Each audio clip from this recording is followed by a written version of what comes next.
हाथरस में सत्संग के दौरान भगदड़ हो गई। उस भगदड़ में 125 लोग मारे गए, कई लोग घायल हैं। हमेशा के तरीके तू मैं शुरू हो गया है, राजनीतिक बयानबाजी शुरू हो गई है, तू चोर मैं सिपाही शुरू हो गया, आरोप प्रत्यारोप शुरू हो चुका है, एक दूसरे के ऊपर छीटाकशी शुरू हो चुकी है। लेकिन इस भगदड़ के मूल कारण और अस्थायी समाधान पर चर्चा नहीं हो रही। यह पहली बार भगदड़ नहीं हुई है, इसके पहले भी भारत के कई राज्यों में अलग अलग समय पे इसी तरीके से भीड़ आई, भगदड़ हुई, कभी 10 लोग मरे, कभी 20 लोग मरे, इस बार 125 लोग मर गए। जानते हैं इसका मूल कारण क्या है? इसका मूल कारण है लोगों का अंधविश्वास। और अंधविश्वास क्यों आ रहा है? क्योंकि गरीबी बढ़ रही है, बेरोजगारी बढ़ रही है, कुपोषण बढ़ रहा है, प्रदूषण बढ़ रहा है। जो गरीबी से परेशान है उसको लगता है कि सत्संग में जाएंगे, आशीर्वाद मिल जाएगा, हमारी गरीबी ठीक हो जाएगी। जो भूखमरी से परेशान है उसको लगता है भूखमरी ठीक हो जाएगी, जिसको लगता है कुपोषण से परेशान है कुपोषण से ठीक हो जाएगा। मतलब कुल मिला के जो लोग परेशान हैं उसी परेशानी का ये पाखंडी बाबा, पाखंडी मौलवी, पाखंडी पादरी फायदा उठा रहे हैं। और ये अंधविश्वास फैलने का मूल कारण है कि हमारी शिक्षा में धर्म का ज्ञान दिया ही नहीं जा रहा है, धार्मिक शिक्षा दी ही नहीं जा रही है। अगर प्राइमरी के स्कूलों में भगवत गीता अनिवार्य होती, सारे बच्चों को भगवत गीता में कर्मण्डे वाधिकारस्ते मा फलेषु कदाचन इसका ज्ञान होता तो अंधविश्वास की तरफ नहीं जाते। अगर रामचरितमानस बच्चों को पढ़ाया जाता और जहां लिखा रहता है कर्म प्रधान विश्व करी राखा, जो जस करे सो तस फल चाखा, तो ऐसे लोग पाखंडी बाबाओं के पीछे, पाखंडी मौलवियों के पीछे, पाखंडी पादरियों के पीछे नहीं दौड़ते।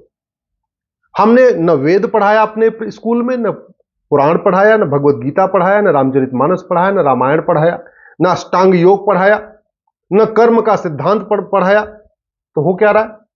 अंधविश्वास फैल रहा है, काला जादू फैल रहा है। तो इस पूरे जो भगदड़ में 125 लोग मारे गए, इसका पहला कारण है घटिया शिक्षा व्यवस्था और दूसरा कारण है घटिया कानून व्यवस्था। हमारे देश में इतनी बार भगदड़ हो चुकी है लेकिन किसी बाबा के ऊपर कठोर कार्रवाई नहीं हुई। कितनी बार भगदड़ हो चुकी है किसी पाखंडी बाबा के खिलाफ, पाखंडी मौलवी के खिलाफ, पाखंडी पादरी के खिलाफ कठोर कार्रवाई नहीं हुई। और क्यों नहीं हुई? क्योंकि हमारे पास कानून नहीं। काला जादू अंधविश्वास के खिलाफ केवल और केवल महाराष्ट्र में कानून है और कहीं नहीं है, अकेले महाराष्ट्र में। बाकी काला जादू अंधविश्वास झारखंड में भी खूब है, बिहार में भी खूब है, उत्तर प्रदेश में भी है, छत्तीसगढ़ में भी है, मध्य प्रदेश में भी है, बंगाल में भी है। ऐसा कौन सा राज्य है जहां नहीं पे अंधविश्वास लोग नहीं फैला रहे? लेकिन कार्रवाई इसलिए नहीं होती क्योंकि अंधविश्वास के खिलाफ केंद्रीय स्तर पर कोई कानून नहीं। मैं पहले भी कई बार कह चुका हूं, काला जादू अंधविश्वास के कारण विकास रुकता है, काला जादू अंधविश्वास के कारण विनाश बढ़ता है, काला जादू अंधविश्वास हमारे सनातन संस्कृति के लिए ठीक नहीं है। इससे पाखंडियों को मौका मिलता है बरगलाने के लिए। काला जादू अंधविश्वास के जरिए धर्मांतरण कराया जाता है, इसलिए काला जादू अंधविश्वास खिलाफ कठोर कानून बनाना जरूरी है। दूसरा, जो लोग काला जादू अंधविश्वास फैलाते हैं उनका मूल उद्देश्य है पैसा कमाना, चाहे वो पाखंडी बाबा हो, चाहे पाखंडी मौलवी हो, चाहे पाखंडी पादरी हो। अंतिम उनका उद्देश्य है पैसा कमाना, पैसा लूटना, घसोटना। और देख लीजिए, ये जितनी बड़ी बड़ी दुकान चलाते हैं ये पाखंडी मौलवी, पादरी, पाखंडी बाबा, सब करोड़ों के मालिक बन गए।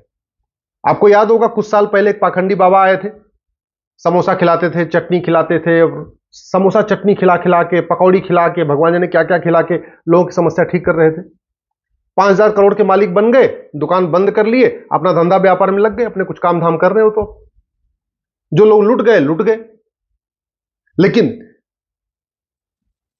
टीवी के जरिए पाखंड का प्रचार होता है, अखबारों में विज्ञापन दे के पाखंड का प्रचार होता है और कुछ नहीं हो पाता। सरकार कुछ नहीं कर सकती, जनता भी कुछ नहीं कर सकती। क्यों? क्योंकि ऐसा कोई कानून ही नहीं है, पुलिस कुछ नहीं कर सकती है। तो इसलिए पहला काम होना चाहिए शिक्षा का भारतीकरण हो, भारत में समान शिक्षा लागू हो और प्राइमरी के सिलेबस में वेद को शामिल किया जाए, अष्टांग योग को शामिल किया जाए, भगवत गीता को शामिल किया जाए, रामचरितमानस को शामिल किया जाए, स्वामी दयानंद सरस्वती जी का सत्यार्थ प्रकाश शामिल किया जाए, जिससे लोगों को समझ में आए कि वास्तव में धर्म क्या है, रिलीजन क्या है, धर्म का मतलब क्या होता है। लोगों को धर्म नहीं पता और धर्म नहीं पता, इसीलिए ऐसे पाखंडियों के बहकावे में फंस जाते हैं। और दूसरा कठोर कानून बने। ये जो पाखंडी बाबा, पाखंडी मौलवी, पाखंडी पादरी लोगों का शोषण करते हैं ना, बेवकूफ बना के शोषण करते हैं, उनको धोखा देके, उनको लालच देके हम तुम्हारी गरीबी ठीक कर देंगे, बेरोजगारी ठीक कर देंगे, नपुंसकता ठीक कर देंगे, बाजपन ठीक कर देंगे, नौकरी लग जाएगी, ये लग जाएगी, वो लग जाएगी। ऐसे लोगों को ना जेल में भेजने के लिए कठोर कानून की जरूरत है। ये जो हाथरस में है ना बाबा पाखंडी, जाके पता कर लीजिए, करोड़ों का मालिक है, बड़ी कोठी बना चुका है, कई जगह जमीनें खरीद चुका है, कई जगह आश्रम बनवाने के चक्कर में है।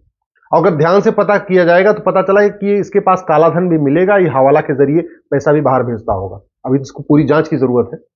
मैं ऐसे बहुत सारे पाखंडियों को जानता हूं, उत्तर भारत में भी है, दक्षिण भारत में भी है, पूरब की तरफ भी है, पश्चिम की तरफ भी। इसके पहले जवाहर बाग कांड हो चुका है, पाखंडी बाबा वहां भी करोड़ों का कब्जा करके बैठा हुआ है। ये पाखंडी मौलवी, पादरी, पाखंडी बाबा नदियों के किनारे जगह कब्जा करते जा रहे हैं, हाईवे के किनारे जगह कब्जा करते जा रहे हैं, सड़कों के किनारे जगह कब्जा करते जा रहे हैं, जंगलों में कब्जा करते जा रहे हैं। कोई मजार बना के कब्जा कर रहा है, कोई दरगाह बना के कब्जा कर रहा है, कोई कुछ करके कब्जा कर रहा है, कुछ कब्जा करते चले जा रहे हैं। क्यों करते जा रहे हैं? हमारे पास कानून नहीं, अवैध निर्माण के खिलाफ हमारे पास कोई कठोर कानून नहीं, तो इसलिए अवैध निर्माण कर लेते हैं, कोई खौफ नहीं। लोगों को झूठ बोल के चंगाई सभा हो रही है, पंजाब में तो चंगाई सभा हो रही है, कैंसर का इलाज करने का दावा करते हैं, नपुंसकता ठीक करने का दावा करते हैं, कितने सारे वीडियो आ चुके हैं। और जो लोग उसमें आते हैं बेचारे गरीब हैं, ईमानदार हैं, परेशान हैं, उनको कन्वर्ट भी करते हैं इसी चंगाई सभा के जरिए।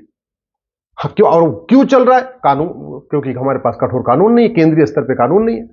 भाई पंजाब में कांग्रेस की सरकार थी तभी धर्मांतरण हो रहा था, तब भी चंगाई सभा हो रही थी, चंगाई सभा के जरिए धर्मांतरण हो रहा था। बाद में सरकार आ गई आम आदमी पार्टी की, तब भी चंगाई सभा चली, धर्मांतरण हो रहा है, कोई रुक ही नहीं रहा। ऐसा देश का कोई कोना नहीं है जहां काला जादू अंधविश्वास फैला के धर्मांतरण नहीं हो रहा है, काला जादू अंधविश्वास फैला के आम जनता को लूटा नहीं जा रहा, आम जनता को धोखा नहीं दिया जा रहा। और रुक क्यों नहीं रहा?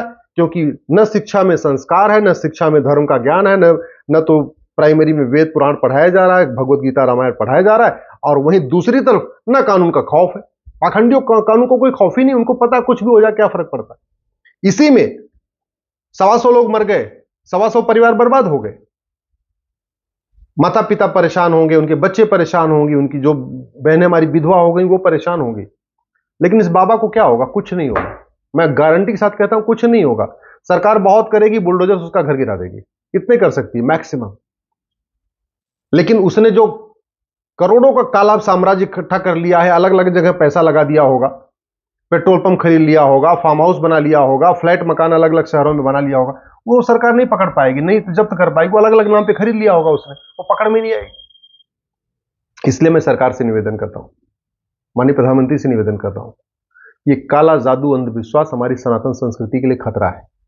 ये काला जादू अंधविश्वास से केवल दलितों का, पिछड़ों का शोषण ही नहीं हो रहा है, बल्कि धर्मांतरण भी हो रहा है।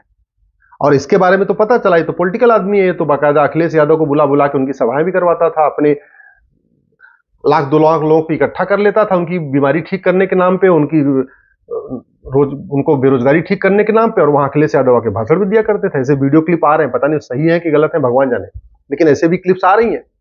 तो ये जो पॉलिटिकल नेक्सस हो चुका है, जो गठजोड़ हो गया है, पाखंडियों का और पॉलिटिशियंस का जो गठजोड़ चला है ना, ये पाखंडी पॉलिटिशियन जो गठजोड़ है, उसका भी मूल कारण है घटिया कानून। क्योंकि कुछ भी कर लो, कुछ भी बोल दो, कुछ भी ज्ञान दे दो, वो वेद में लिखा हो चाहे ना लिखा हो, भगवत गीता में लिखा हो चाहे ना लिखा हो, कुछ भी अपनी तरीके की व्याख्या कर दो, कोई फर्क ही नहीं पड़ता। तो फ्रीडम ऑफ रिलीजन के नाम पे फ्रीडम ऑफ कन्वर्जन चल रहा है, फ्रीडम ऑफ रिलीजन के नाम पे फ्रीडम ऑफ ब्लैक मैजिक हो गया, फ्रीडम ऑफ रिलीजन के नाम पे फ्रीडम ऑफ अंधविश्वास चल रहा है। इसको रोकना जरूरी है, और रोकने का एक ही तरीका है, भारत में समान शिक्षा लागू हो, धार्मिक शिक्षा लागू हो, वैदिक शिक्षा व्यवस्था लागू हो, और दूसरा कठोर दंड का प्रावधान हो। केंद्रीय स्तर पे काला जादू अंधविश्वास कंट्रोल करने के लिए कठोर कानून बने, यही तरीका है। नहीं तो आज हाथरस कांड हुआ है, कल को कोई और कांड होगा, परसों कोई और कांड होगा। जब जब कांड होगा, शोर शराबा होगा, तू मैं होगा, आरोप प्रत्यारोप होगा, लेकिन ये भगदड़ रुकेगी नहीं, ये काला जादू अंधविश्वास रुकेगा नहीं।